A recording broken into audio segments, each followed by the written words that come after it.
Welcome to the Grow Strong Leaders podcast. I'm your host, Meredith Bell, and I interview business leaders who are committed to their own growth and the development of everyone on their team.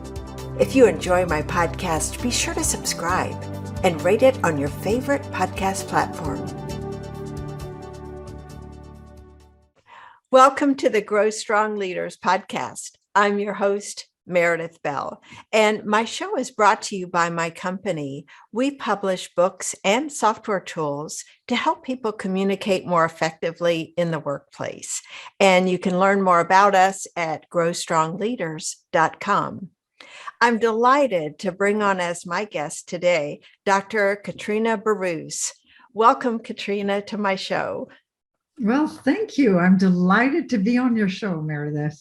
Well, I'm really looking forward to our conversation because, you focus on leaders and a specific kind of leader. And so let me introduce you in a more formal way to my audience, and then we'll get into our conversation. Katrina is the CEO and founder of Excellent Executive Coaching, and she's known for fast-tracking leaders to the C-suite and beyond, and for transforming brilliant jerks into inspiring leaders.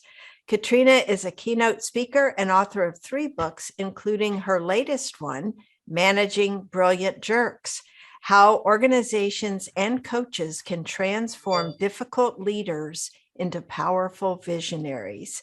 She's also the host of the Excellent Executive Coaching podcast, which I highly recommend that you subscribe to. Katrina has 18 years of experience as the first master certified coach and founding board member from the International Coaching Federation in Switzerland. So, Katrina, as we get started, I would love for you to just share briefly your journey to the work that you're doing today as a trusted advisor and coach to these challenging, shall we say, leaders. Okay, so I was coaching leadership development for a long time.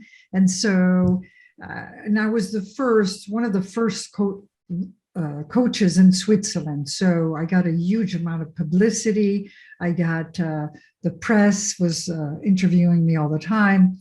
And then, there was more and more competition because coaching schools were being, created, and it sort of flooded the market with new coaches. And the other thing is, what I found is that companies also were training people inside their company to be coaches. I don't know about the confidentiality agreement, but anyway, that's what they were doing, trying to say. So here there was competitions from schools, and there was competition for internal coaches. And I said, well, where do newbies not want to go? Where's the blue ocean? And I thought, well, what are the most difficult cases? And I thought it's the difficult, brilliant leaders, but very difficult and having sort of a caustic way interpersonally. So that's one reason I decided to go there. The other reason is I did have a stepfather that was not very, I would say in a lot of ways, he was a brilliant jerk, very cultured, very smart. And he hurt my feelings terribly when I was a young girl. I will not tell you the story how, but he definitely did. And so it only was with time that I realized that he was trying in his awkward way to help me and protect me. And but all I heard was how he said it and not what he was saying. So then I said, these brilliant jerks, but can be very toxic and hurt a lot of people in the workplace. And if we can help them to change their ways, you're not only helping them in their career, you're helping all the people that work with them. So I thought the work was significant. Well, and it's so important. And so let's start with a definition. When you say a brilliant jerk, what is it that you mean by that? And also, what does that behavior look or sound like? So, in fact, I have a great definition, I think. First of all, it's someone that is interpersonally blind, can see 20/20 in front of them, but interpersonally, it's their blind spot, and they don't even always realize how hurtful they can be. They're also in leadership position, of course, but what's the difference is that they are very, very smart, sometimes don't even realize how smart they are. So they think anybody that can't follow them is not lazy or not smart, and doesn't realize the effort that the other person is putting into the job. So these are all aspects of the brilliant jerk. They're brilliant and they're useful for the company. So the company doesn't really want to fire them, but they're usually on the point if it continues like that. So they're in a leadership position. They're interpersonally blind and hurt a lot of people in the workplace. So I would say that's one of the definitions. Mm-hmm. And how do you first get brought in? What, Yes. I'm just curious, what has happened that has caused someone to reach out to you and say, help? Yes. Okay. But before that, I'm just going to make a big distinction between a brilliant jerk and a demanding leader. Oh, So good. it just clarifies. Mm-hmm. So the brilliant jerk, when an employee comes with a problem and can't do it, the brilliant jerk is triggered, and before he thinks it out or she thinks it out, reacts in a very, so let's say, a fight mode, if we can link it to the animal world. Well, a demanding leader has he sees the same situation. The employee comes with a problem that he can't do or she can't do. And what happens is that the demanding leader steps back and tries to figure out why that person can't do it. You see, the focus is on the other. The focus is also that the other person can succeed. So does that leader need to make the work less difficult?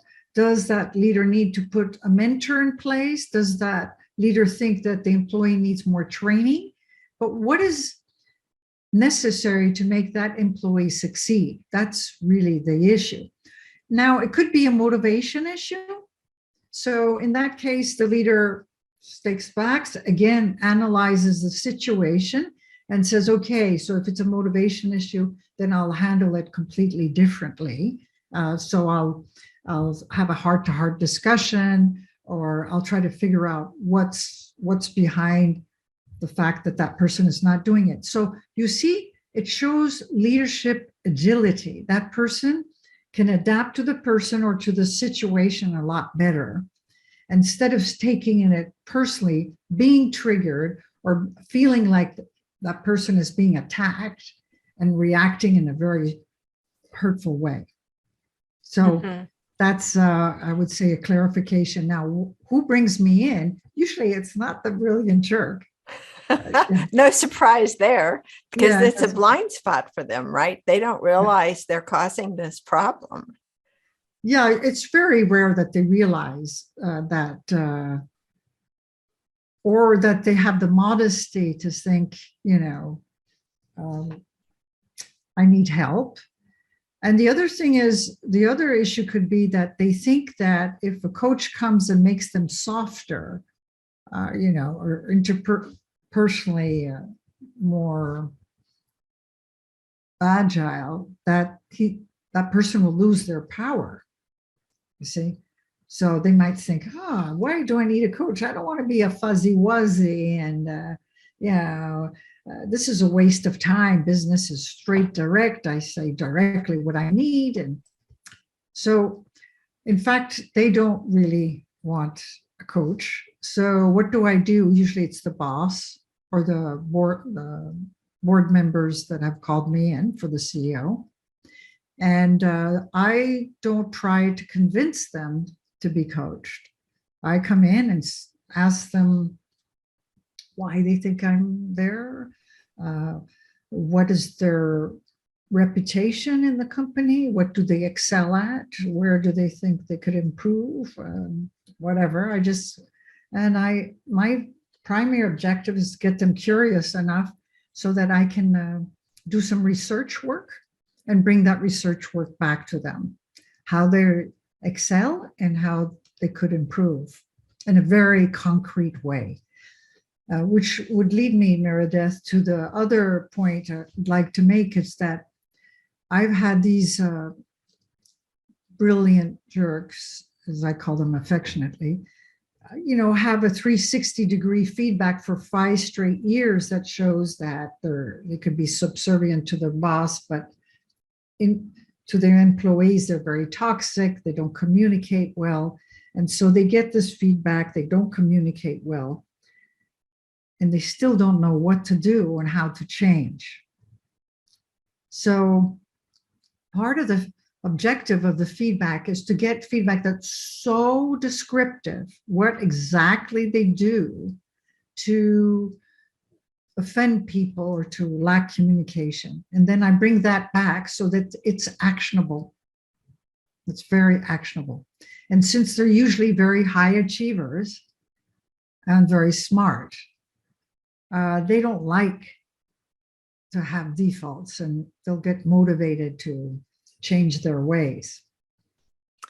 Yeah, I'm curious about that, because it seems the first step is awareness, to help them realize the problems they're creating for other people. That's one thing. And I'm just curious, what kind of resistance do you get when you are bringing this information to them? How do you help them, I guess, not just see it there, but accept the reality of it, so they're not denying that it's a problem? And I think you make an important point, Meredith, is that you don't just see their faults. They have, they've achieved what they've achieved in the company because they are very good at something. So I think it's as important to discuss what they've been able to achieve, recognize it, how to leverage it, and also to show them how they can change in a tangible way. It's done with a lot of care, because we all have skeletons in the closet. But if you can care for them, even with their skeletons already, that's a good thing. Mm-hmm. And really help them change their ways or be aware. But I always respect their decision. I bring them the research, but I respect their decision. They want to work on it, great. They don't want to work on it, that's fine. It's their decision. Because you have to realize that I'm interviewing a lot of people in the company, and it's very threatening. It's a very difficult process too, so I respect that, and I bring it back. And so you can say, why would they accept it? I've had big, strong leaders break down when they get the feedback. Oh, but I didn't want to say that. I mean, they're taking it badly, or how can I change? So in that case, it's really that they don't realize, they're unaware, and they would like to change, and they sometimes don't feel they can. So that's the job, is to really show them how they can. And they're triggered. They're high achievers, and they feel only validated when they achieve a lot. Mm-hmm. So when they don't achieve, or they're threatened, or they perceive that there's a threat that they won't achieve, they are triggered. I mean, I had one person, had the feedback, was very distraught by the feedback. And she was having lunch with her girlfriend in the cafeteria, and they were chatting and having a good time. And then somebody comes rushing up to them. Hey, there's a big boss from New York that's here. So you're called into this meeting, both of you. So she goes to the meeting and she's laughing with her friend and having a good time and saying, oh, look, let's go out Saturday. She walks into that meeting. She sees the big boss, didn't realize it wasn't just the big boss, it was number two of this multinational. And in that meeting, she proceeded to destroy every argumentation of her colleague, her friend.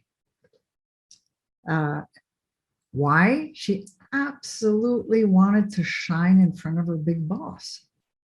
You see? And so, she calls me up and says, well, I just couldn't help it. I just couldn't help it. So that's just to say that the awareness, and then you have to work on the triggers. And from the triggers is finding validation and recognition in different ways. Well, I want to circle back to something you said earlier, and that story you just told reminded me how someone who is this brilliant jerk can behave one way with their boss and another way with their direct reports or their team members. And so it's almost like people might feel, I got a Jekyll and Hyde here. What's going on? And so how do you deal with the differences in perception when you're talking to them about their strengths and areas that might be causing problems for others, that contrast there in behavior? So one is that you make an important point, is that they can be subservient to their boss and very difficult with their employees. So that's something that can happen, and I've seen it happen more than once. So first of all, I highlight it and tell them it's very confusing for people that work for you. It's, we are a product of sometimes of our education. And although I'm not a psychologist, you could explore their relationships with significant people in their lives and see that, is this a repetition, or they want their approval? And it's a delicate situation. But if they're made more aware of their behaviors and how others sees them and how they can get validation in a better way. And I do want to tell you, Meredith, that top-notch leaders, they don't only see their operations. They don't only see their results. They're leaders. They have to get results with other people. And if you can show that, if their assumption is that if they're tough on the people that reports to them, they'll get better results. Well, it's to check out, how their perception of leadership. Is it, I got to tell them and they got to do? How much more they can do by having input from everybody, having people that are motivated, and that they have to win together, and they can get bigger results. Because if they stay in the position that they know everything the other one, their employees don't, I'm simplifying to say that, they can't go up. Because a CEO doesn't only see his department, he sees the whole company and how the whole company can succeed. So that person needs to have that perspective that they're going to win together, that their colleagues in another department, if they see them succeed, that they might be perceived as a potential CEO because they see the company as a whole. I have interviewed a lot of CEOs and a lot of chairmen, and you see the shift, the incredible shift in perspective from the operation of the company to bigger macroeconomic situations like water situation or food that's going to not be enough in certain areas. And so that's a shift between a CEO and a chairman. Now that shift needs to take place at another level between what I can do and my results and the results of my department, and how I can be perceived better by succeeding in a department, and that they can't do alone. Do you encourage them somewhere along the way to sit down and have conversations with their team members, either individually or as a group, to apologize or address what it is they're trying to work on, so those people can rally around and try to support the person as they're working to become less caustic, less toxic, and create a more healthy environment? Yes, it's very much encouraged already with their boss, if they have a boss, and with their team. So it's very difficult for the leader to do that. I can imagine. That's why I was wondering how does that reestablishment or establishment of trust happen? Yes. For them to be going through this transformation. It doesn't happen in a vacuum just with that individual. It has to be, established and happening with all the people involved too. Yes. And it already starts because when their interviews takes place, it's already an admission that that person is working on themselves.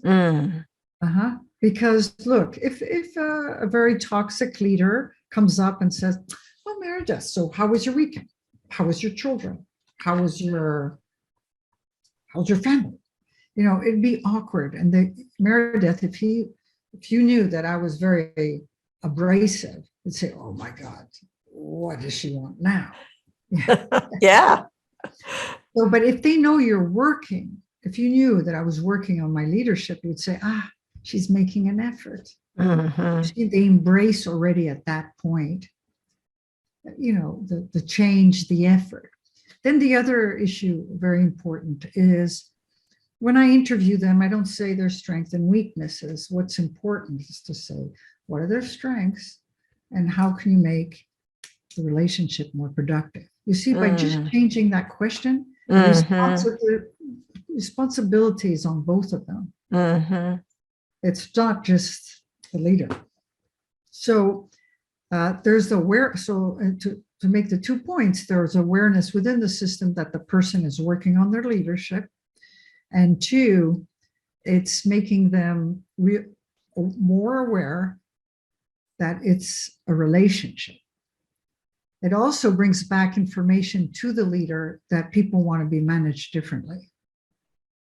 And the information can be almost sometimes contradictory, but it gives them already an awareness of the leadership agility they need to have to adapt to the person and to their situation and their emotional level, I would say their emotional connection, instead of having one way of reacting to all situations. I'm simplifying it with that. Well, yeah, that's an important point, because not everyone wants to be treated or interacted with in the same way.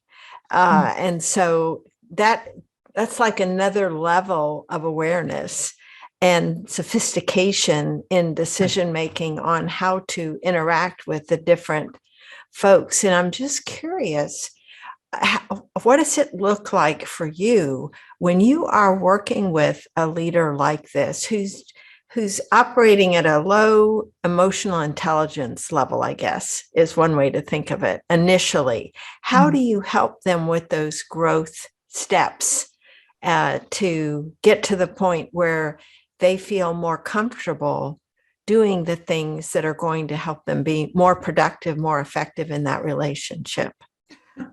Excuse me.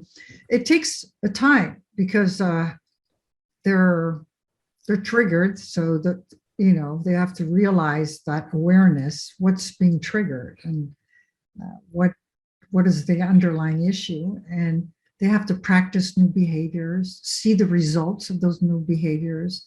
And I'll say that anyone that I coach, I really care for. And so I think that's also important to know that they have somebody they can talk to, that that I have their back, and I want their progress, and I keep them accountable. Sometimes it's really tough love, but I'm there for them, and I want them to succeed.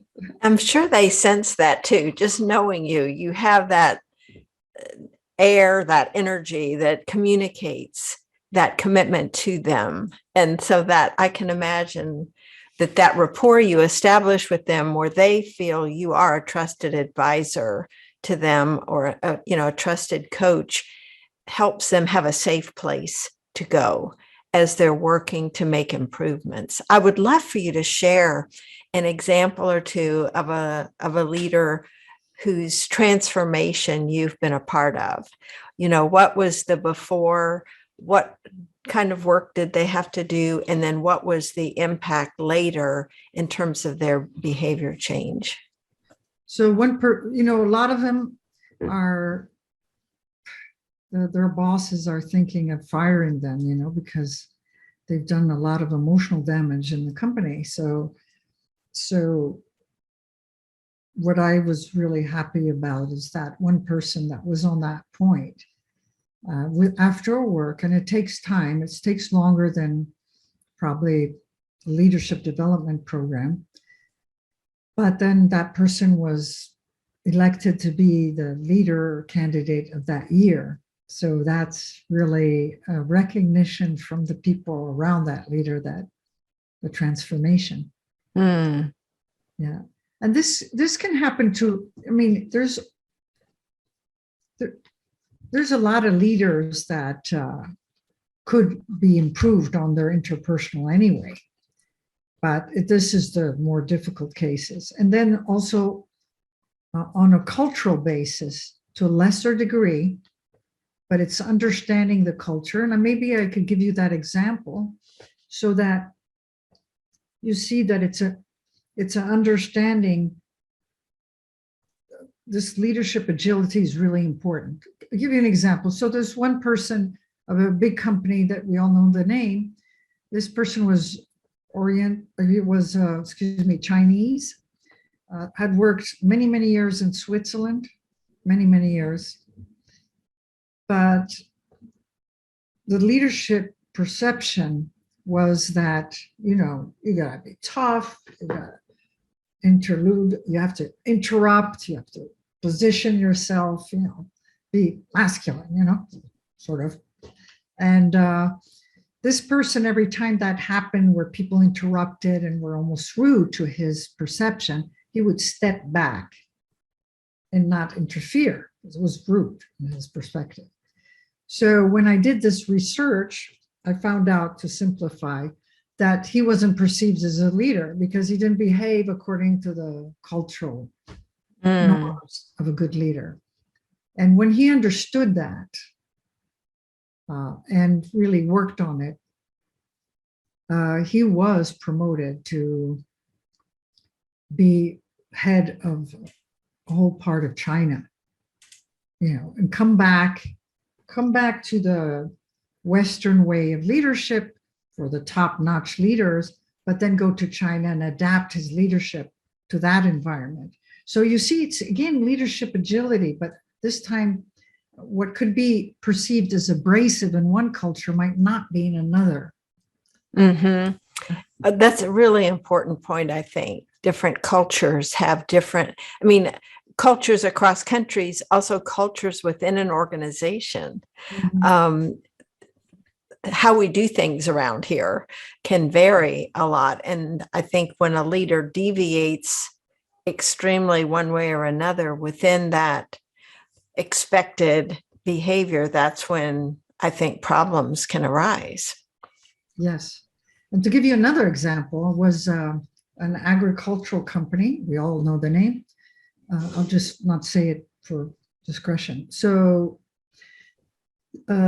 this leader that I was coaching was Americans and South American, but was very sophisticated interpersonally, very suave interpersonally.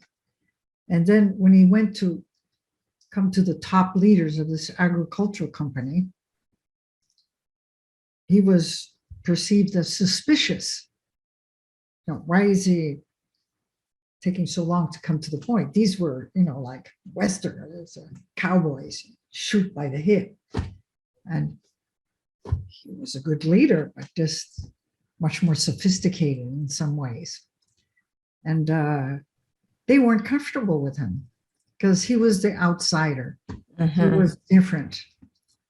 So again, if they can understand it, they don't always need to change, but if they can understand that the others find him suspicious because he's not in your face when he wants to say something. On the contrary, he's super sophisticated. Then, it's awareness.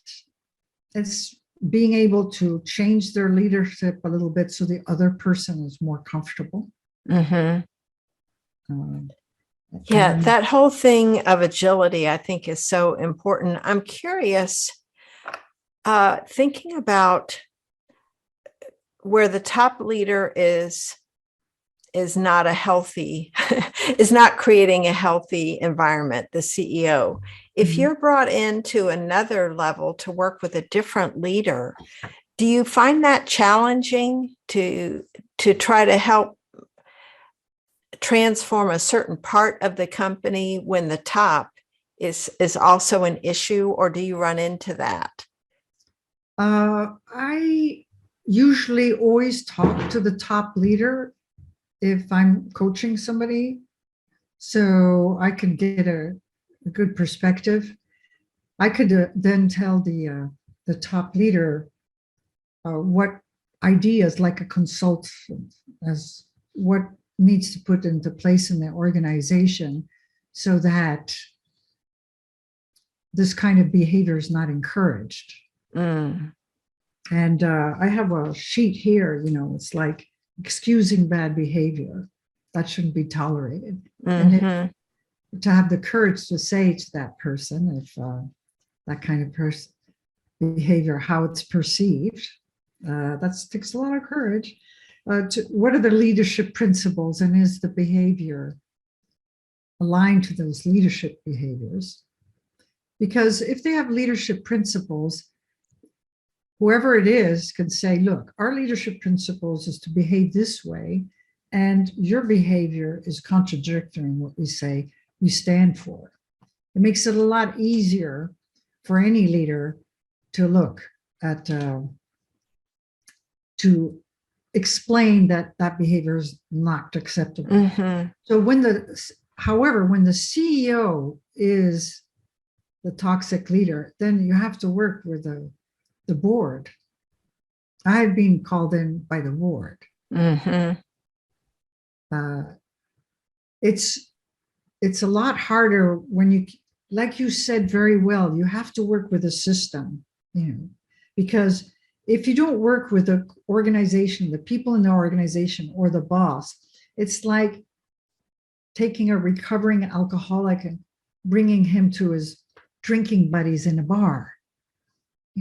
He's not going to change, because a coach can do only so much work. You do put the person back in the system. And that's one of the things I look at before I even start working.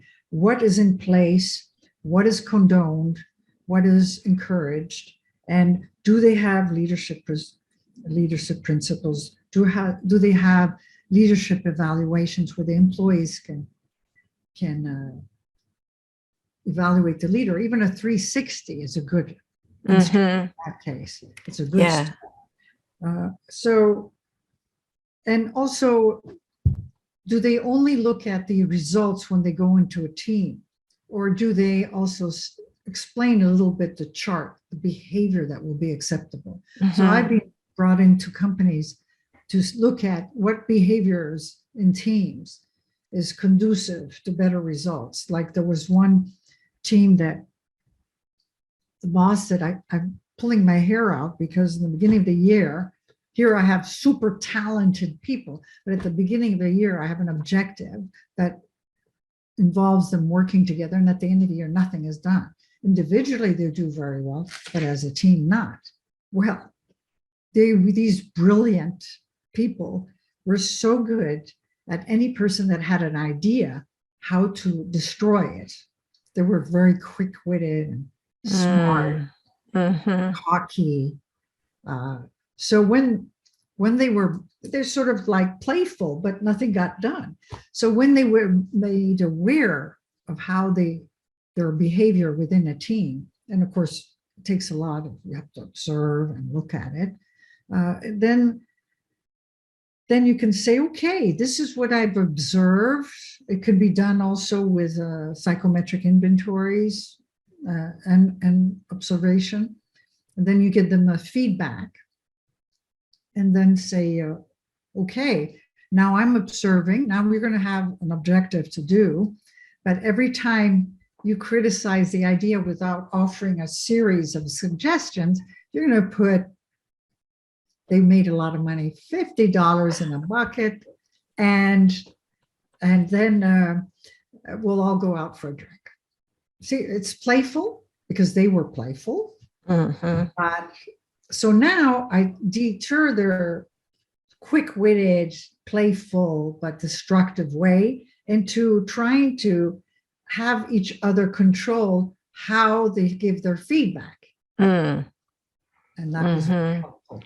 Yeah, that's such an important point. The idea that whether you're working with an individual or whether it's the team, being aware of the dynamics that are going on that either enhance productivity or get in the way of it, and what to do there. Well, as we wrap up, I would love to ask Katrina, what are some of the things that you do to ensure new leaders succeed? Because I know that's another area of expertise that you have, and I would love to have you just share, because we do have a number of leaders listening to this.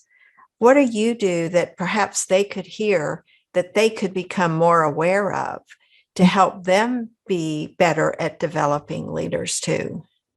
Well, the example I gave was this Chinese leader that was working in a Western environment and then was not perceived as the next potential promotion. Somebody passed over him for the promotion. Basically, when I did find out how that person was perceived in the positive and areas that might be derailers for his company or her company, and what was deterring them from really being selected as the next promotion.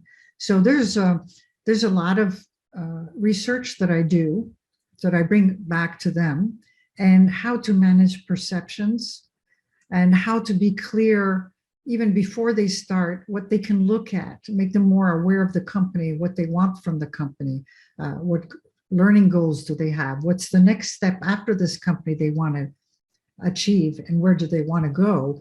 It makes them much more aware of how they can use this opportunity to grow, to be a better leader, to be a stepping stone to something even better. So these are things that has a process of its awareness, and then really doing. So what research I start with, I make them have that skill so that they can do it. Do their own research, figure out the system. But they're very bright. So yeah, you have an advantage there in starting with these clients that you work with, the fact that they are quick to understand, catch on to what you're saying. The challenge, I'm sure, is just the ingrained habits they have, that even though they become aware, they have that desire, with your coaching support, they can make the changes over time that will help them be, even more effective. Yes, behavior changes, then they can see the results for themselves, that they get better results. And anyone that of your listeners, I would like to give them some free complimentary. Oh, wonderful. We always love that. So do tell us. Okay. So on my website, Excellent Executive Coaching, there's 18 tips to stop abrasive behavior. There's an exercise for anyone that wants to develop their emotional emotional intelligence. It's an exercise they can even use before they want to give feedback to their employees, so that they make sure that they understand them as a whole person before they give feedback. And at the same time, it helps them be more observant of the different people they're going to interact with. And the other is the leadership quotes that you can download, that is just inspirational. Yeah. Oh, that's great. And how about your book? Where can people get a copy of Yes. Managing Brilliant Jerks? Yes, that's a layman's book, because I used to write academic chapters and books, but this one is easy to read and gives a lot of good tips, So it's called Managing Brilliant Jerks, how a leader can become a powerful visionary. That's awesome. And that's on Amazon? Yes, on Amazon. That people can get that. That's great. Managing Brilliant Jerks, and my name, Dr. Katrina Burrus. Yes, thank you, Katrina. I've so enjoyed our conversation. You bring such important insights and wisdom to your clients. So thank you for the contributions you make to help create more effective leaders and healthier, happier work environments where people can really thrive and perform at their best. So Thank you so much for the work that you're doing and for being with me today. Thank you, Meredith. Thank you for this opportunity. I really appreciate it. Thank you. Thanks for tuning into my podcast. Now head over to growstrongleaders.com and check out our 2 books, Connect with Your Team and Peer Coaching Made Simple. While you're there, download the free facilitator guide to find out how to implement our unique peer coaching system. Until next time, I'm Meredith Bell.